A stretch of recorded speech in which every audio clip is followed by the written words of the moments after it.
often look at life, sift it and break it down, and all the things from my past that came back around. So that kind of leads me to my next question, right? It's one where, how does it feel to kind of be the face of maybe the single most destructive thing to the black community, like this crack girl in itself? It's a good question. Wow, that's a good one. You know, I did an article. I did an article.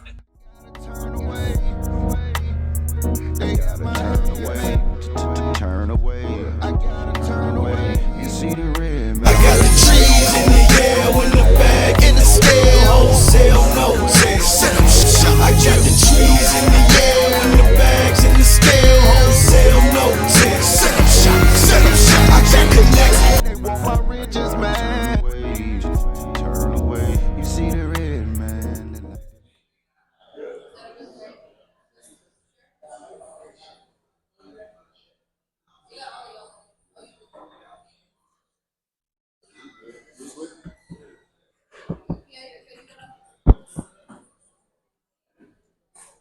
Yo, Rap Sheet, Great Lakes Live Cast here, y'all. Today we got a special episode. First of all, today's episode is sponsored by the Cleveland Tailgate Sports Bar and Grill, y'all. We at 1938 Euclid Avenue, the home of the deep fried turkey rib, all different flavors, any kind of flavor you could think of.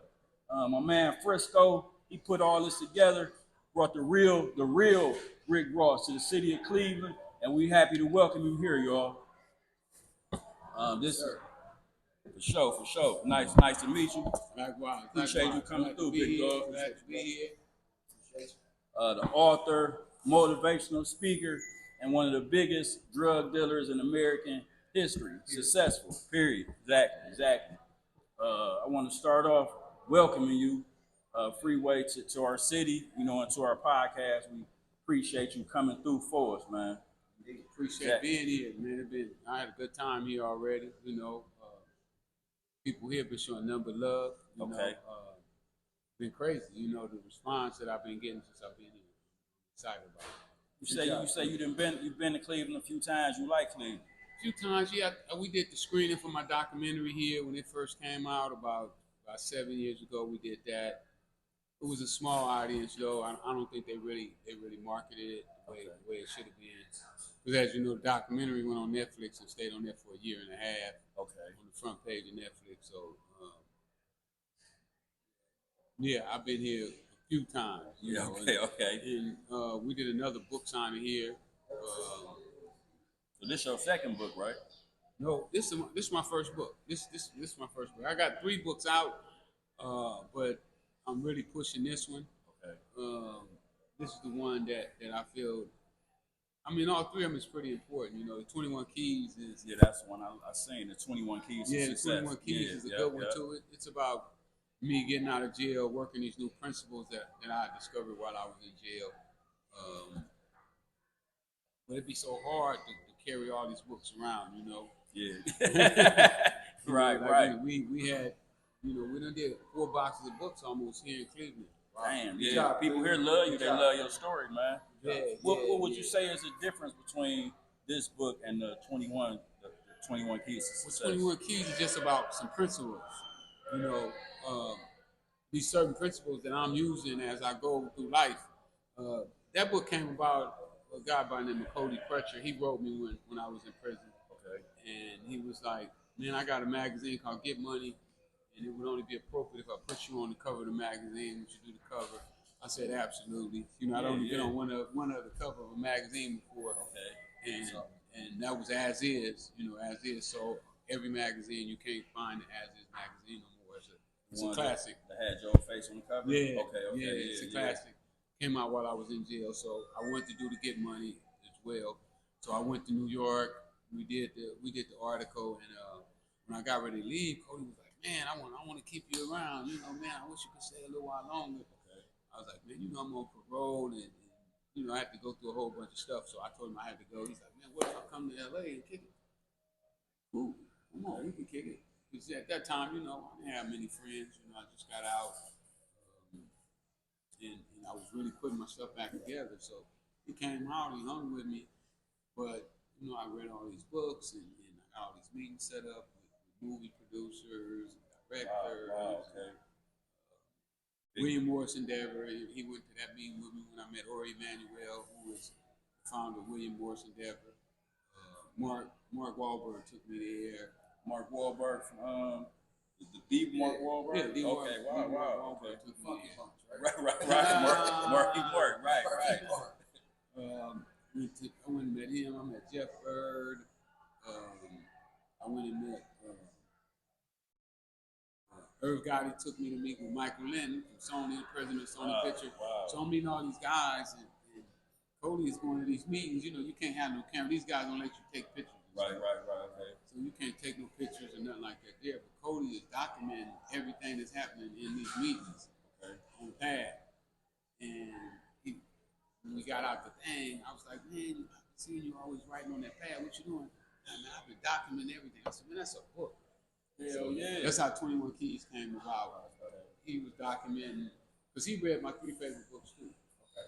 You know, so he was documenting me using the principles out of those 3 books. And that's how 21 Keys came about. That's a dope story. So what about this book? How did this book come about? Well, this is my autobiography. I wrote this book when I was in prison, you know, with a life sentence. When I was in prison, young dudes used to always come up to me and be like, man, I sold dope and I couldn't make $1 million. Right. You know, I couldn't get past 10,000, and then I was like, only reason you didn't because you didn't know what you was doing. Right. You know, I mean, it's pretty easy to go from make 10,000 is, you know, you can do that.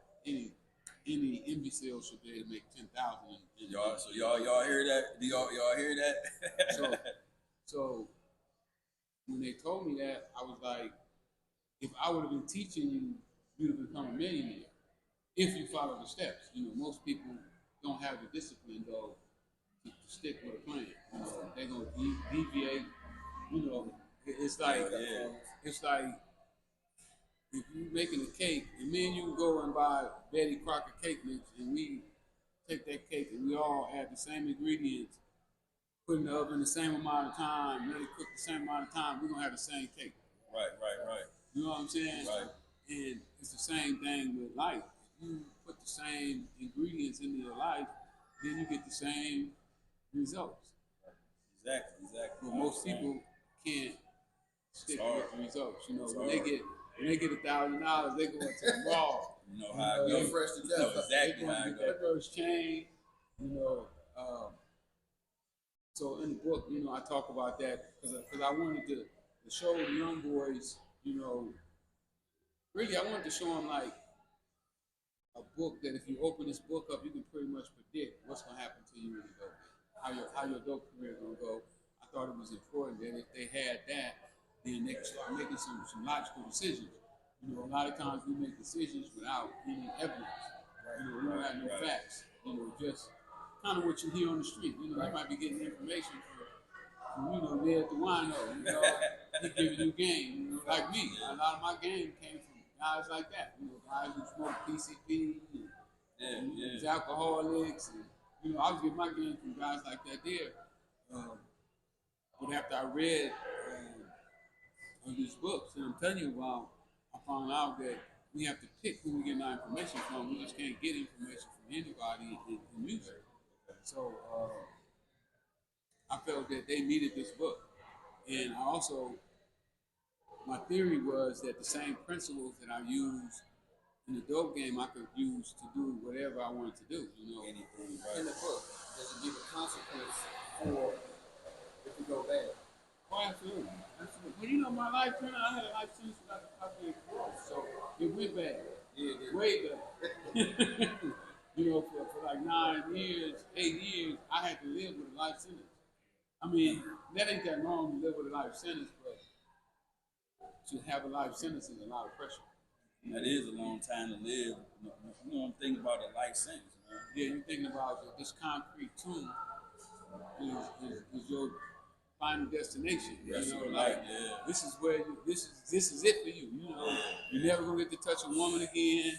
You know, Take me out. Man, you know what I'm the saying? only place you're gonna see your kids is in a visiting room. You know, with the scar standing over you with a gun, it's pretty devastating to live like that.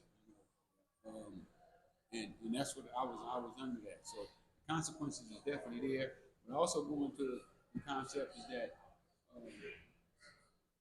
I started these new principles, and in those principles, I saw that I used some of those principles in the dope game.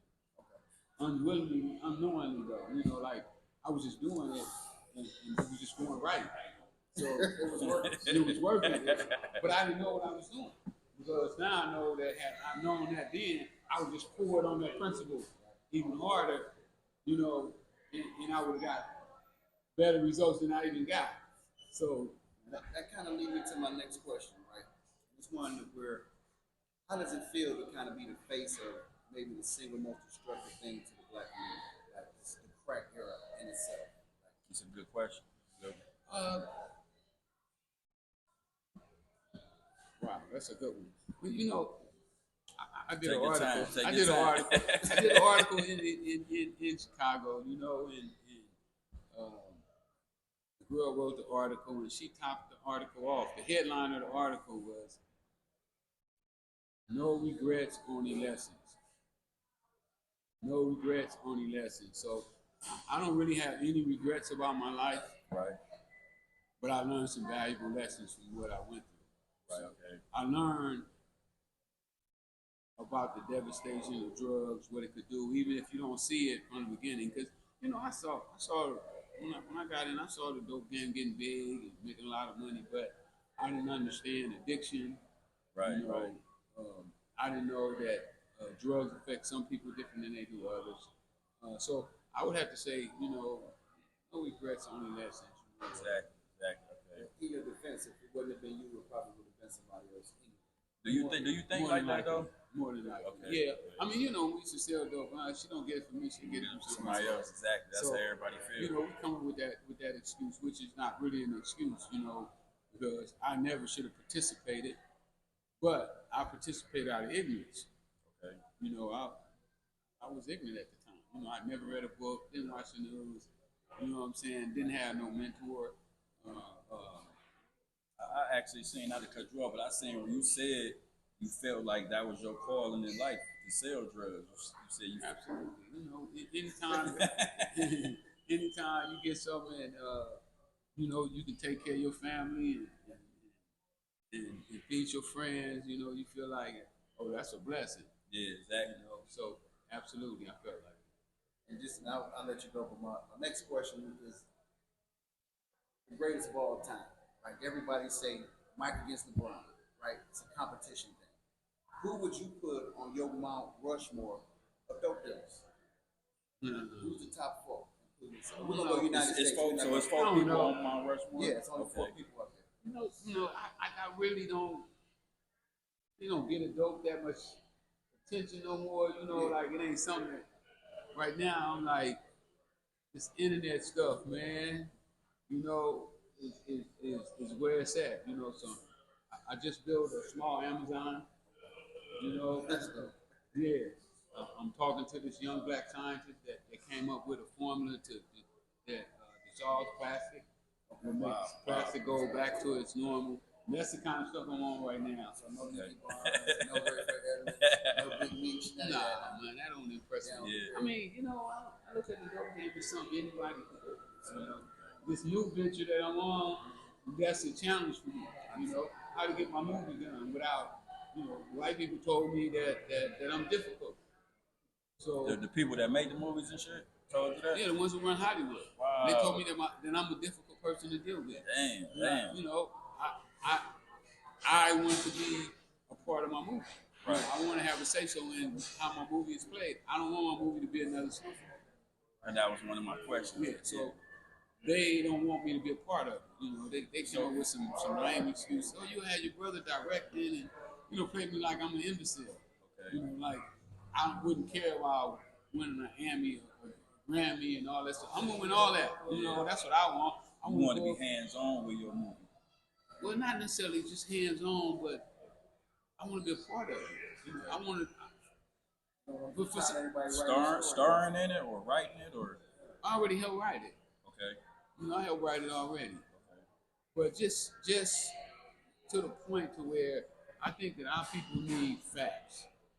You know, we've been getting fiction that keep portraying us in this way and that way, and it ain't really the way. I mean, you know, Snowfall got some bits and pieces of real in it, but then it gets so far off that it throws off, and then our kids will bite into that, and that's what they believe is the real. So as far as Snowfall, I wanted to ask you, was you supposed to be a part of that? No, me and John Singleton was working together on my story. Okay. I wanted a black guy to direct my movie. Okay? I didn't want nobody from a different race. I felt that a black guy would be able to capture our life because he lived like, you know, maybe not totally like us, but you know, he experienced some of the things that a black man would experience. And I was hoping, you know, Antoine Fuqua or you know, one of those guys. You know, I met with all of them, and you know, they just didn't have that same appetite. So we wound up signing a young Chinese kid named Mike Ho. You know, he's gonna be the director now. Shout out to him. Yeah, shout out to him. And you know what? I mean, he's black as they come. You know. I mean, he grew Chinese, up on but he's black. Yeah, he grew up on hip hop. Yeah. His mentality is black. They love our culture. They love our culture. Exactly. Yeah, so you know, I was shooting a movie up in Detroit called "The City That God Forgot." City That God Forgot. Okay. Yeah, we was up there shooting that, right? And I get back to the hotel room and I get a phone call, and it was Mike. And I was like, "Who is this?" And he was like, "Mike." I said, "Mike who?" He said, "Mike Ho." Mike Ho. I said, "Who is Mike Ho?" Good times, Mike Ho. I said, "I always answer my telephone because I know somebody owe me $10 million. They're gonna call my phone." Yeah. I don't know who they are, so I answer that. Every time we ring. Speaking of being owed some money, right? If you can calculate it, it's an estimate as far as the NIL being popular these days in sports, man, getting your likeness. All the people that ripped you off, basically, how much you think that you are owed money-wise? 100 million. 100 million. That's what he said. Something to that effect. 100 million, maybe 200. Maybe 200. Maybe 200. I mean, you know, it's hard to even put a value on, you know, the stuff that they've taken. But, you know, it's all been good. Because my break is coming, you know.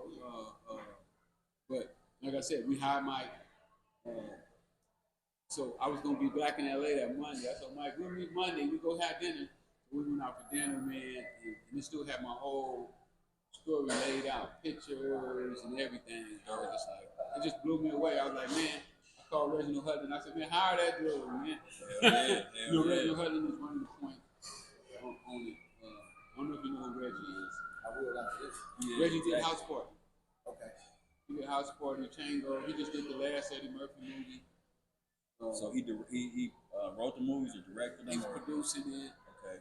He was going to direct, and he said he thought Mike would be a better fit than him, and him himself. Damn. Yeah. Reggie, you know, Reggie did the BET, my BET American Music. Okay. When he was the president of BET, when they did it, he greenlit it. So he was like, man, I miss your story when they did the BET, but I ain't gonna miss it this time. I miss it. It seems like you built a lot of relationships, whether in prison or outside. Oh yeah, I stayed on the phone. You know, working that phone. You know, the rappers, directors, writers. Yeah. Even inside the pen, you know, we had guys that we wrote with. We wrote books with. You know, my man there was just saying, he said Jimmy Saint. Jimmy Saint wrote 45 books while we was there. And he wrote Black Scarface together, which is a novel. When we wrote it together. But yeah, I stayed networking. I mean, I turned the penitentiary into my office. Wow. That's what's up. I made the pen work for me. When people just come and bring me information. I had 3 scribes, you know, to sit in my cell and answer all the letters because I used to get so many letters. Dang. You can put a Jesus on it. He's the scribe. You had 3 scribes. 3 scribes. You know, if you don't mind, do you think you could get the people just a little background about the whole drug dealing thing as far as the government being involved in the drugs and the drugs coming into the city? Yeah, I can. You know, Everybody, you know I that's don't what like they talking want. about that stuff. I know I got family questions and stuff because I ain't want to really focus on that. Our people, we got to start focusing on how to get to the future. Exactly, You know, exactly. I Yeah, tell them I yeah. don't remember much of the past, Exactly. but I can see the future. Exactly, The yeah. future is bright. You don't got them. No, we can do it. Okay, I'll okay, go a okay. little bit, man. You ain't got to go all the way. I But started to go get with $125. Before I got arrested, I had days I made as much as $3 million in one day. okay. Dang, that's big shit. 3 million. I got arrested at 28 years old. Well, before that, you know, they created a Freeway task force in LA, and they put like all of the police stations around me, took their most elite drug task force agent and put them together, and they formed what they call the Freeway task force. And these guys, 35 of them, were supposed to catch me. It was their job to catch me. 35 people in the task force? Yeah, I was telling somebody right there, was like, man, who was the biggest? I said, man, it don't matter who was the biggest. None of them dudes had their own task force. Right. That's 35 people. Every day, these cops was assembling to get me. That was their job. When they left the station, their job was to track down Freeway, bring me to jail. So had I not had that, and there was no telling how big I would have gotten in the dope game. But I'm probably lucky that they did, because it would have eventually been the feds who came and got me. You know, when they started doing what they, planting drugs and line of search warrants, I moved to Cincinnati. And that's where I caught my first case in Cincinnati. Cincinnati was the first one that brought me down. One of my guys bring me 9 kilos of cocaine from LA because my people was out, and I was calling, man, bring me 9 keys. He bring me 9 keys. He got stopped with the 9 keys, and they ran and found out he was my guy, and they put me on his indictment. I wound up copping a plea in Cincinnati for that case. But yeah, then when I got out from that case, my old drug supplier called me and said he had 700 kilos and he needed help moving them. I wasn't gonna do no dope, right? My mind was not to do dope again, never to do dope again. I said I was never gonna do dope again. But he told me, why don't you hook me up with one of your guys? You know, he knew I had guys that were still in the game and whatnot. So I hooked him up with one of my little young dudes who had grown up. When I got home, he was grown up, had some paper, and he was like, man, let me do it. So I let my little young dude do it. I hooked him up. I got the aiding and abetting. They gave us a life sentence. While we were going to trial, he testified, my informant, who was my drug supplier, testified that his boss went on a fishing trip with George W. Bush Sr. And on the fishing trip, he said that Enrique Ramirez told him that George Bush said the ends justified the means, saying that their mission was so big that if they had to sell dope, that it was okay to do that. By any means, okay. So that's how we found out about the CIA being involved with the whole scenario. This is what I wanted to ask you too. Before that happened, you got in trouble. Did you have an end in mind? Like, did you have an amount you need? You was trying to make it to? I'd already quit selling drugs. I quit selling drugs a year and a half before. When my boy got caught with the 9 keys, I quit. Okay.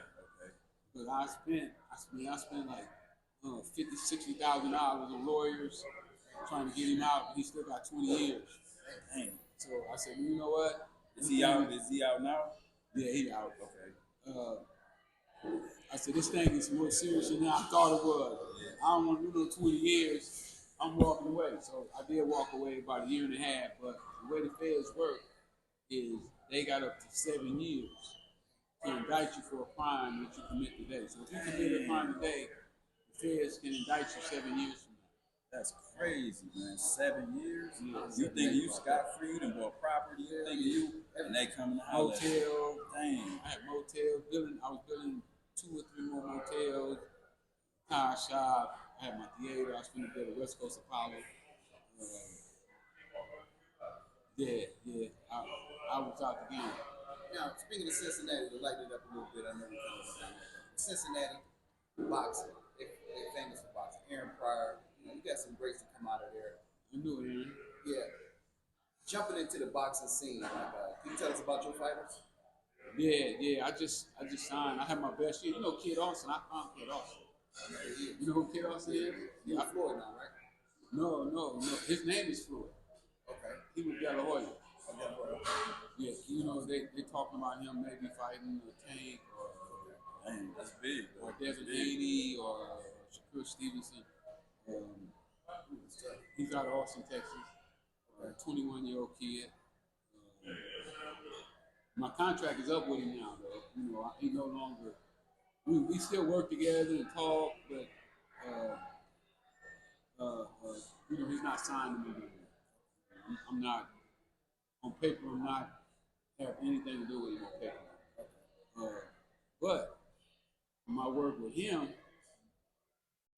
showed other fighters that I can get them to the promised land. So this year I signed a kid out of New York, 18-year-old kid named Ralif.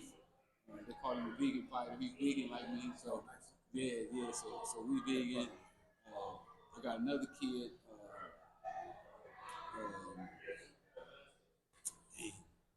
Get old. What? Get old. You got that's why we got the card. Jason Moreno out of New Jersey. He's 23 years old. He's 2-0 right now as a professional. Yeah. I'm getting the young kids now. I just signed Jacob, my first Spanish fighter, out of Atlanta. Shy out of North Carolina. I just signed a Korean champ. He's 8-0. I got another guy that went to the semis at the Olympic trials out of Dallas, Texas at 160. Xavier Washington. So I got a nice little group of guys right now that I'm working with. And if I do good with them, within the next 2 or 3 years, I'll have all the top guys coming out of boxing. Okay, that's what's up. I'm also working on my own channel. I'm gonna go up against Tubi, Netflix. I'm finna challenge them for that space, and I'm gonna launch my channel with boxing. So just all boxing. Be careful taking all the networks over, man. Or Bill Cosby. Yeah. I watched one of your stories on Tubi. Kind of did like, they got it's like a 2 or 3 hour. That Freeway, it's called Freeway. Oh, you talking about the Freeway Boys? Yeah. My guy did that when I was in prison. That's excellent. They gave a lot of information about everything you've been through. Yeah, so I opened my dispensary up, and these 2 guys came into the dispensary one day, and they was like, "Man, we looking for you." And I was like, "Yeah." And they was like, "We hear that you in the boxing." And I was like, "Yeah, I'm in the boxing." They was like, "Well, we've been doing TV for 35 years. We got our own satellite trucks." And I was like, "What? I got your own satellite truck?" Yeah, that's big. You know, because I was getting ready to buy a satellite truck. And How much is something like a satellite truck? Brand new, probably about $300,000. I was gonna buy a used one though. I was gonna get a used one. I was gonna get a used one. Like I found one for like $65,000. I'm glad I didn't though, because they really complicated. I mean, now that I met these guys, and so now we're gonna launch our own network. They also teach me how to sell commercials, how to get syndicated. Okay. You know, I learned that whatever you do, you got to get educated. Right. The more education you have, the more, I look back when I first started selling dope, I didn't make no money because I didn't know what I was doing. But at the end of my career, when I was really making the money, I could almost tell you what an ounce went for almost any place in this country. So that was because I'd educated myself. Yeah. So it's the same thing we got to do with whatever we're doing. We got to be educated in whatever moves we make. And that's why I wrote this book, so people can get educated about what they need to be doing to get, in the position that they're trying to get into. So, you want to keep talking about boxing? I got a question. Whatever for you want to talk about. With all the success that you having now, like all the stuff that you into, that you just went through, do you feel like you got your name back? Your name? No.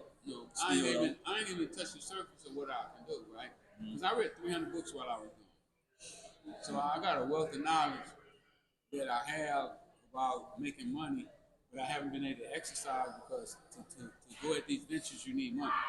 So I've been chipping away at it, you know, selling books and selling T-shirts to accomplish my ventures, but I haven't been able to really go at it like, you know, if I had a nice bankroll. Right. Yeah. No, that's real talk. But with what I'm putting together now, you know, with the movie getting ready to come out, will not come out, but we're doing production. You know, that's going to help. Now people are going to be able to say, "Oh, damn, he owns something." Right. And most of the stuff that I do, people can't see it. You know, it's not really seen. Like you would have had to been with us this week in here in Cleveland to really understand the effect that. Like today, we pulled up, man, and it was about 20 brothers that smoked out, and everybody was just like being helpful to each other, being good to each other, and I was like, man, that's what we need when I ain't around. You know what I'm saying? Like, I get that kind of production when I'm there, but when I ain't there, we need that same type of production. And I believe that once this thing really get to where I know it's about to get to, and it's gonna be there in a minute, you know. I done knocked that weed ball. I done knocked it out the park. You did bring samples, didn't you? No, if I didn't. All right, maybe the next run. Somebody told me they found my brand down here, though. Somebody told me, they said, man, I had your brand down here. What is your brand? What is it? Right now, I got LA Kingpin. And I'm coming out with the Candy Gas. That's my next brand is going to be the Candy Gas. Okay, LA Kingpin, Candy Gas. So I'll be on the lookout and for my dispensary, if you go to LA, is Freeway Ricks. Matter of fact, if you would, go to Google and give me a Google like. For sure. Y'all heard it. What's the name of the dispensary? Freeway Ricks. Freeway Ricks, y'all. You already know. We'll have to take the show out there, man, just to go visit. If you have us out, you already know. Come on, let's do it. We can do that. Also, I wanted to ask you too, with you being an author and into the books and everything, how did you make it so far in life? You learned to read and write late in life. How did you make it so far? You know what I mean? Well, I wrestle with that too. I wrestle with why I couldn't read until I was almost 30 years old. You know, like, wow, what happened? Yeah. And you know, several things probably happened. Nobody really taught me how to sound out my ABCs, my letters, and the stuff that they was telling me to read. Well, I wasn't interested in. You know, you gotta be interested in something. When they hand me that indictment, I wanted to know what was on that indictment. So, you know, I went at it like, hey, what's on that thing? Man, I want to know. You know what I'm saying? You gotta have something that's interesting in it. And that's what we gotta start doing with our kids. I know that now that we gotta give our kids books that they want to read. You know, and schools want to force them to read about Christopher Columbus. They don't want to know about no Christopher Columbus. Exactly. You know, I didn't want to know about Christopher Columbus. And the stuff they was teaching us was a lie anyway. Exactly. And also, it shows kind of the break in communication in regards to education, right? Because if you can play a good sport, if you're good at sports, back in the 80s, they'll push you through. Yeah. Right? And that's what you said. Now, I know that you play tennis, right? And I know that your daughter's a pretty good tennis player right now. Yeah, that's cool. Does she, when LeBron got his son on the Lakers, right? Michael Jordan, that's Michael Jordan's son, we'll give him a shot. Did she catch any slack or any bad feedback from your past? Or do they just kind of not associate? She don't care. Okay. She don't even care. You know, my daughters, they something else. You know, they I don't know. You know, it's kind of funny. They be like, "Why people always want to take pictures with her?" So they don't really care about this. You know, they just, she only 12 years old. So she a baby still, and she's kind of shy. Do you see it in her? She any good? She good? They say everybody say she good. You know, I know she'll beat me now. That's good. So that's pretty good. But you know, my coaches, the coaches I got working with, work with Venus and Serena. Wow, so that's big. That's big. So all y'all from there, right? Like LA area, right? Yeah, all of us. And Venus and Serena played at the same park I used to play at. So she got a shot. You know, if she stick with it and take it serious, yeah. I gotta get this in for my wife, Miss Mika. Go ahead, go ahead. Shout out, baby. What Love up, sis? reimagine with Miss Mika. This is my brother. Gotta get what she wanted to know. She wanted to know if the person, your wife that you're with now, is the same person that you was with when you went inside. No. And the second half of that, when you do say love, like, was it hard to kind of reimagine love or kind of like get into where a relationship mind state after you have been gone so long? That's a good one. That's a good one. Not really, no. I mean, you know, as a man, you know, we need a woman. Facts. You know, we need a woman. We can't do without them. I mean, you know, that. they say you can't live with them, can't live without them. Exactly. No, I didn't. I mean, that's the one thing I missed about being in jail. You know, that there was no women there. I mean, they put women in jail, I can go back. No. That's the only thing I missed. I'm gonna be honest with you. Jail was not something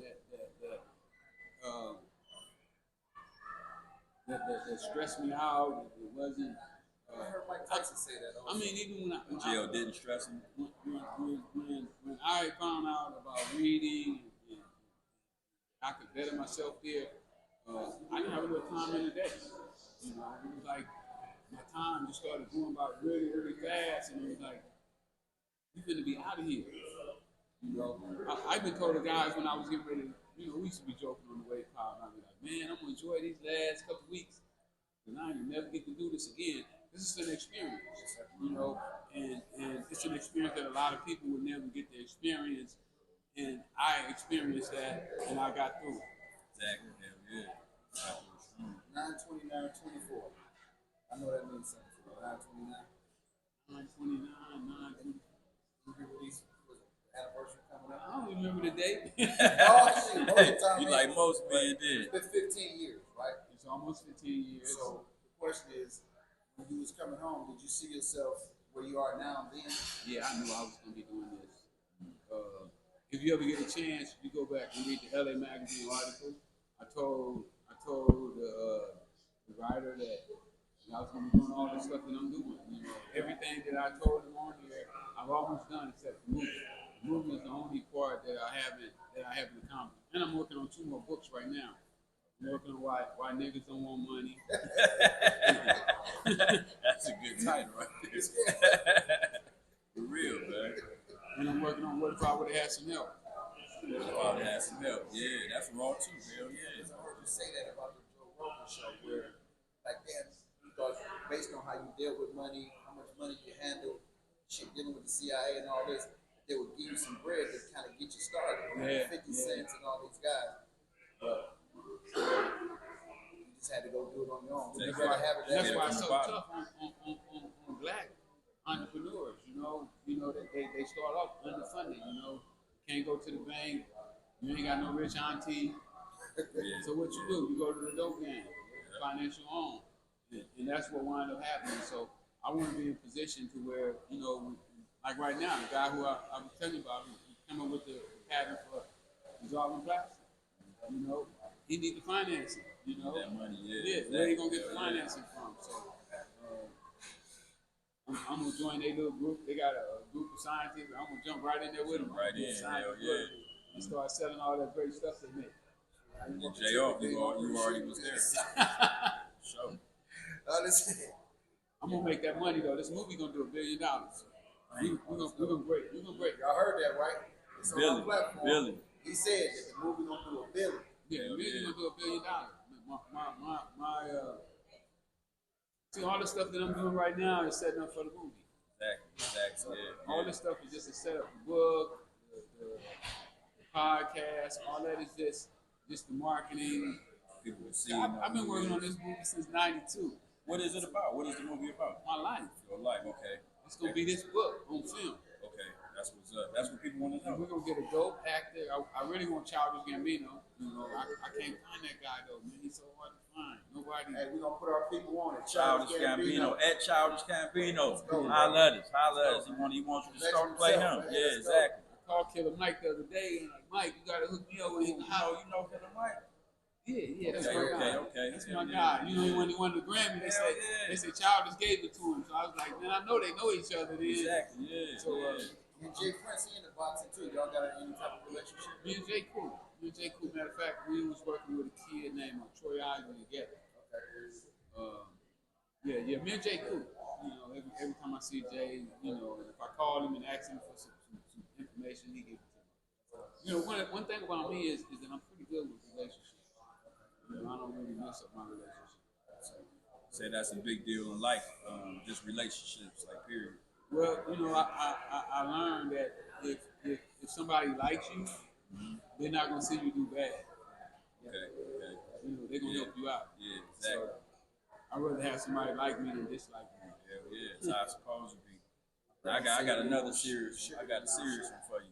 I got a serious one for you. I know you said you felt like you had a part in bringing crack to the black community. What are some things that you do to offset that, or like to make up for that? Like, what are some stuff you do to give back to the community? Everything I do is for that. You know, everything I do right now is to help the black community rebuild Y'all hear that? and come to its senses. We went to juvenile hall today and talked to a bunch of young guys Here in Cleveland? Here in Cleveland. Okay, that's what's up. That's what's up. And I've done that at quite a few juvenile halls around the country. Okay. When I do these podcasts, you know, when I talk, I only talk on the podcast that I know these young people gonna hear it Exactly. and listen to it, and they pen it. And I'm gonna be honest with you, it's penetrating. I'm winning. I'm winning with it. They learn it. I'm happy, man, because like I know it's not just here in Cleveland with all of the crime, man, and all of the killing one another over songs and beefing and stuff like that. If we can get programs like you say to get the community rejuvenated with the same energy that we got the money from, then we'll be on the right, right pathway. Absolutely. But you know that gang banging and stuff started in our generation. You know, when I was coming up, you could ride your bike anywhere in LA. You know what I'm saying? And nobody would bother you. Matter of fact, they be looking out for you. So we got to get back to where our community look out for each other the way we used to. You know? Right. And there's something else I got for you. Like how you said in the beginning, you know, we moving forward as far as touching on positivity and stuff like that. So we all know about the drug story, the Rick Ross drug story. What is some things that floats Rick Ross boat away from all that? Like, what are some things that make you happy? Some things you do in your everyday regular life? Oh man, everything I do make me happy, man. But you know I'm a workaholic. Okay. You know, I get up in the morning. I got a car lot. I do cars. I take cars and I fix them, sell them. Oh wow. Okay. Your car lot is in LA. It's in LA. I don't even know the name. Just know. Well, you know, I got don't so even know much the name. going on. It be like that. Yeah. I don't know the name, but I do cars. Just came up with a new game plan on the cars. It's gonna kill. Well, you gotta give people a little insight on it. What is? Well, what I'm doing now, I've been doing like body work. You know, Okay. I buy wreck cars, pull the dents out of them, put new front ends on them, and stuff like that. Now, Salvage though? no, they don't be salvaged. Salvage. They don't be salvaged. So now what I'm doing is instead of doing body work, because a body work might take you 3 or 4 days. Now I'm buying cars that need motors and transmissions. Okay. I'm buying from the dealers, because dealers don't want to deal with no motor, no transmission. Right, They just right, want to take the car and sell it. So transmission, sell it cheap. So now I'm buying cars, kind of like I used to do with houses when you buy distressed houses. Right. So now I'm buying distressed cars, and it look like I'm gonna be making about $10,000 to $20,000 a day profit. Hey, that's big time right there. Yeah, no, I'm gonna be killing it. Yeah. So since you've been up here, car lot, books, Weed. movies, weed, boxing. Man, you just killing it. Clothes, everything. I'm gonna And I ask you. just built Amazon too. I got a small. Yeah, My website resembles Amazon, so people with books and T-shirts and sweatshirts, all of them, they can put their stuff on my site, and I get a lot of traffic. I get a lot of traffic on my site. What's the site? Right now, Remember that? It's called Freeway. I remember that. I'm always sending people in to buy the T-shirts. Hey, look, I remember get that. you some cute cars. I remember that. All right. FreewayRickyRoss.com. FreewayRickyRoss.com. And they can go in there. They can get the sweatshirts, t-shirts. Definitely gonna patronize. I'll be selling my boxer stuff on there as well. We gonna like barbers. Like the other day, I was like, man, I'm always in these barbershops. I should be selling clippers. Yeah, I seen you in the barbershop. I'm selling everything, Okay. everything that barbers need. I'm gonna be selling on my website. That's what's up. Hell yeah. You know, the first thing I'm gonna do is just cater to the people that I know need certain things, and then just grow it. You know, I mean, you look at Amazon. Amazon only like 20 years old. It's still young. Yeah, exactly. So you know, it's wide open. You know, and this internet is here. I've been studying the internet even when I was in prison, and I think it's the way to the future. Okay. The internet itself, like shoot, that was in '98. You see how far. And you know, my story is the first story that any major newspaper ever published on the internet. Really? Damn, that's crazy. And my story is the first time blacks went to the internet in droves. Damn, did you learn about the Freeway Ricky Ross story? Yes. The relevance is before '83. We said this, right? Yeah, we said that. Exactly. In '96, my story was the most talked about story in the country. Damn. Another thing I wanted to ask you too is, I know you went after Rose for you know what he did as far as your name. And, did you have people like willing to press him about that? Of course. Yeah, I would think that. Stop. It wasn't that hard, you know. These family members and dudes who respect me. You know, when I explained to them that I didn't want to get mixed up in no BS. You know, so, I mean, you know, for them to do something to him would put me in jeopardy. Right. So I know you took him to court and all that. Before the court stuff came about, did you approach him just like? Yeah, we talked. Like, We talked. Even when I was in jail, we talked. okay. You know, I knew him before he got famous.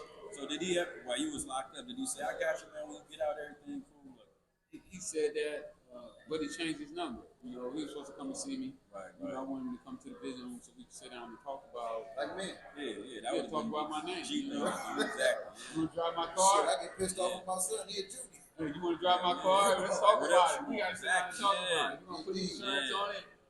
You know, What's the first thing or first word that come to mind when you hear or see the rapper? I don't really see him. I don't talk about him. You know, he's not really on my radar.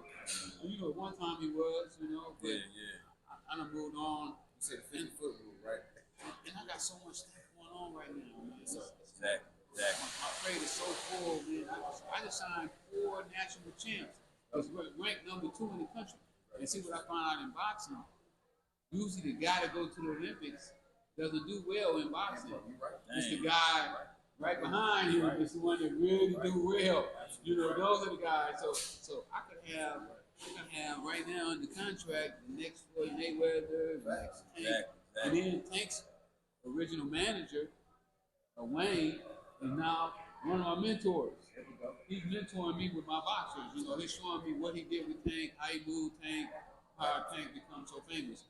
What he showed me was that really Tank didn't need to sign with Floyd.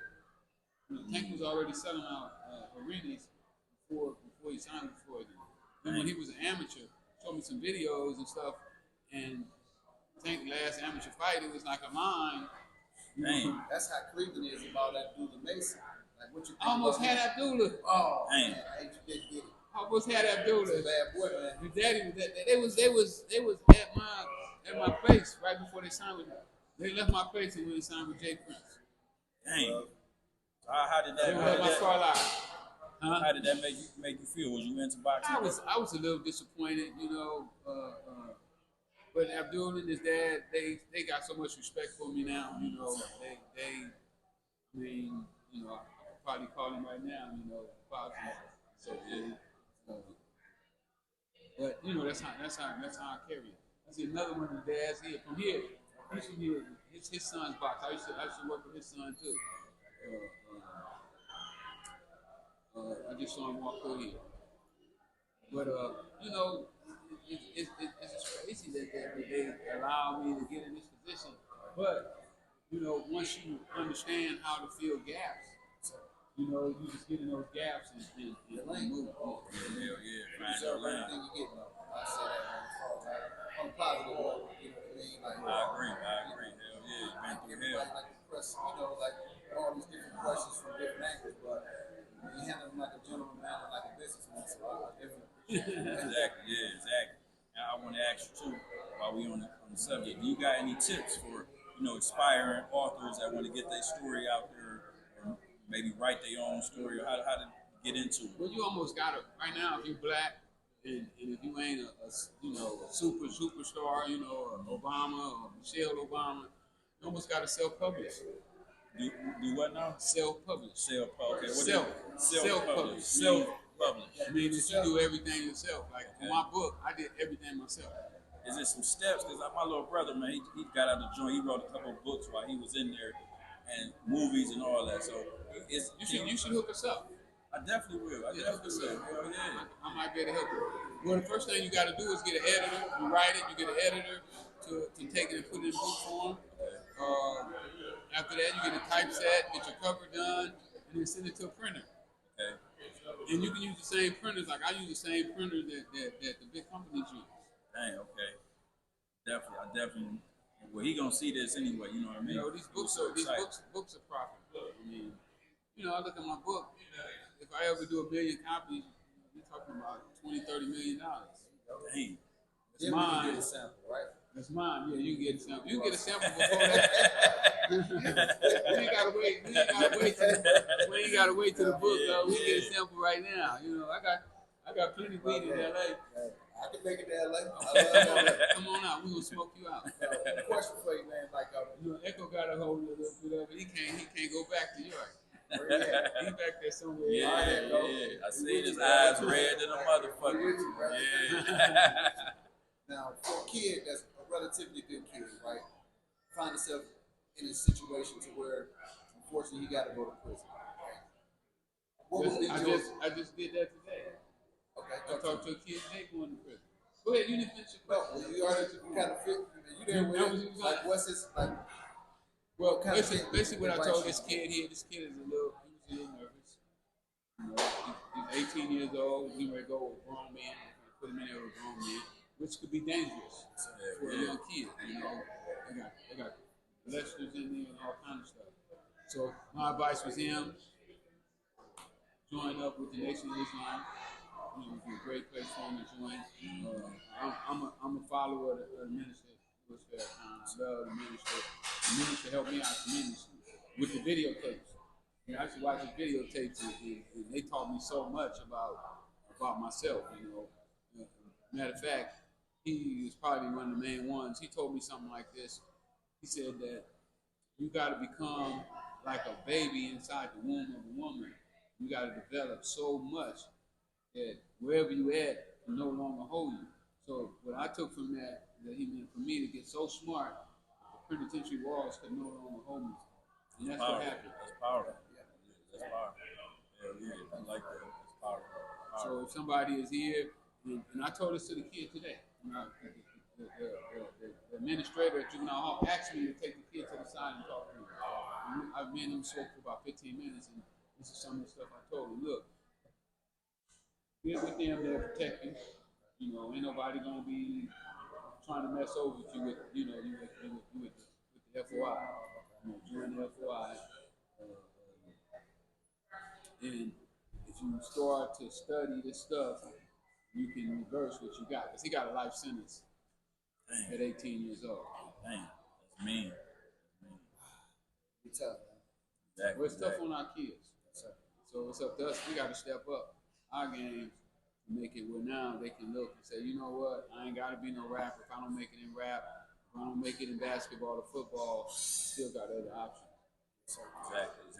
That's an excellent way to give back. Like I spoke earlier, giving back to the community. That's mean right there, man. That's some advice that can save his life. Yeah, no question. Exactly. Hell yeah. What else you got, H2O? Oh man, to keep it 100, man. Because I do sports, I never introduced myself. I am Cleveland H2O. I do the sports for Great Lakes Livecast. What's your favorite? What you like to watch most? Football? Is it basketball? Is it or who gonna win the Canelo fight tonight, whatever you got. Canelo fight I'm tonight. gonna watch that fight. Yeah. I watch it. I guess boxing is probably my best sport right now. I really don't watch TV. You know, I only go to a game if I got a player there that I'm supporting. You know, I only support people who support me. Exactly. If you don't support me, then I ain't mad at you. Exactly. But don't expect me to come into your game. Right. Buying your shoes, your shirts. Right. If you don't support me, I ain't gonna support you. You know, we just keep it neutral. Yeah. We talk about that all the time. No, How hard is it as far as branding? You got all these different entities using the same name, like you Freeway, Rick Ross, or whatever you call yourself. Is it hard to brand yourself away from that? Yeah, no, it ain't hard. I mean, to me, it's just a challenge. You know, it's like playing a football game. You know, you got to get that 10-yard line. You know, so you figure out how you gonna make the block. You know, and how you gonna catch the ball. So I'm just having fun right now. I'm in heaven. You know, I feel like I'm in heaven right now.